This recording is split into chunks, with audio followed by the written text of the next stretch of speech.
bonjour, moi je m'appelle Émilie, je suis animatrice dans l'association depuis quelques années déjà, trop longtemps pour pouvoir compter.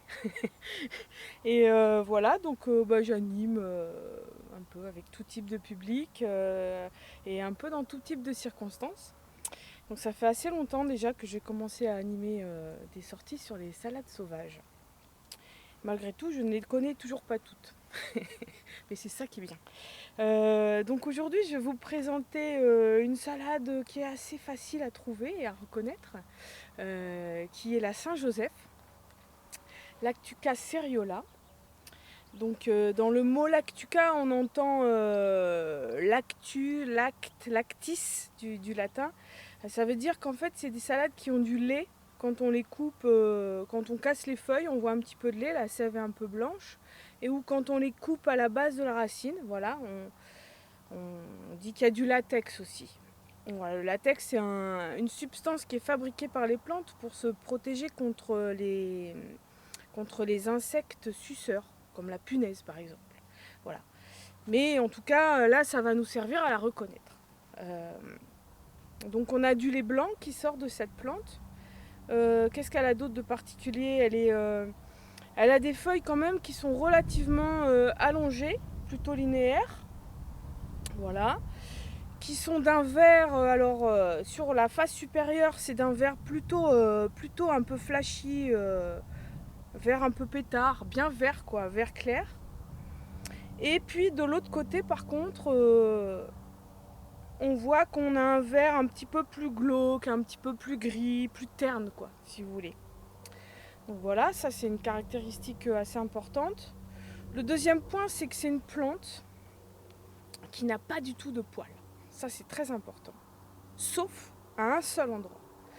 Euh, donc cette plante n'a pas du tout de poils. Par contre, elle va avoir sur la nervure, donc on retourne la feuille, on touche la nervure qui est assez importante et qu'on sent vraiment bien avec le doigt. Et sur cette nervure, on sent vraiment une rangée de poils dressés, un petit peu durs. Et si on s'approche de plus près, on s'aperçoit même que ces poils, ils font comme une espèce de crête, un peu rouge. C'est pour ça que j'ai une collègue à moi qui s'appelle Mathilde, qui a surnommé cette salade l'herbe à punk, puisqu'elle a une crête rouge sur la tête. Ça aide beaucoup les enfants, notamment ceux qui en tout cas ont déjà vu des punks dans la rue, à retenir le nom de la salade et surtout à apprendre à la reconnaître. Donc voilà, une feuille plutôt lancéolée, allongée, claire d'un côté, bien verte d'un côté et plutôt grisâtre de l'autre. Et puis surtout, ces petits poils rouges sur la nervure principale. La nervure qu'on sent beaucoup et qui a même une forme un peu...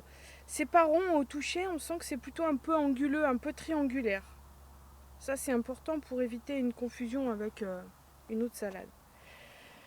Voilà, après, ne vous fiez pas trop aux dents sur le côté. Il y en a, là, sur cet exemplaire-là, il y a des petites dents, mais il arrive parfois que la feuille soit beaucoup plus découpée, en fait, hein, avec des creux beaucoup plus grands. Donc c'est pas un bon critère pour la reconnaître. C'est une salade aussi qui a plutôt un port dressé, contrairement à d'autres salades. Dans la nature, on la trouve plutôt avec les feuilles en l'air, quoi. Elle n'est pas sous forme de rosette aplatie. Voilà, que dire de plus? Écoute, c'est déjà pas mal, hein. Pour la reconnaître, ça suffit. Alors, mes collègues me font rire. Alors, le goût maintenant de cette salade. Alors, c'est une salade qui vaut mieux cueillir quand elle est bien jeune, surtout avant qu'elle soit en fleurs. Parce qu'en fait, plus elle vieillit et plus elle devient amère. Déjà, là, quand on la cueille relativement jeune, elle est assez douce, mais elle a quand même une petite amertume que n'ont pas d'autres salades. Donc voilà, elle est assez entre de la douceur et une légère amertume. Voilà. Quoi d'autre? Quoi d'autre? Ah oui, alors on pourrait la confondre avec une autre salade qui est la laitue vireuse. et qui contient des substances narcotiques, donc qui est plutôt à éviter. Il y a peu de risques de confusion quand même, puisque la laitue vireuse dont je vous parle est beaucoup plus grosse. Elle a même, alors la taille c'est un peu compliqué, mais en tout cas elle a une tendance à être beaucoup plus grosse. Celle-ci va jamais faire des grosses salades comme ça, quoi. Alors que la laitue vireuse, oui. Et puis surtout la laitue vireuse, alors elle a des poils aussi hirsutes sur le dessous de la feuille. Mais par contre, en fait, on va en retrouver à plein d'endroits différents sur les nervures, quoi. C'est pas concentré sur la nervure principale comme sur celle-ci. Et puis là, il y a le côté un peu rougeâtre que n'a pas la laitue vireuse. Voilà. Donc les poils ne sont pas rouges sur la laitue vireuse. Donc voilà, vraiment le critère, c'est des poils un peu rouges, hirsutes, sur le dessous de la nervure et nulle part ailleurs. Si vous en voyez ailleurs, vous lâchez l'affaire, vous êtes dans le doute, vous ne la mangez pas. Voilà. Eh ben, bonne cueillette et bonne dégustation.